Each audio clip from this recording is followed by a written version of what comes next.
Амелия, композитор фильма «Девушка и море» от Disney+. Фильм рассказывает об американской чемпионке по плаванию Гертруде Эдерле.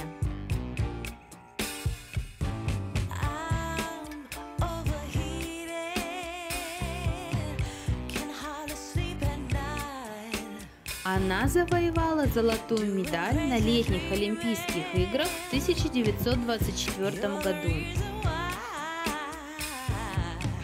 В 1926 году она стала первой женщиной, которая переплыла Ла-Манш.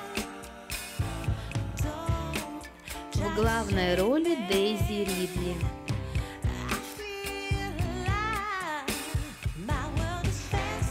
Работа над саундтреком проходила в звукозаписывающей компании Air.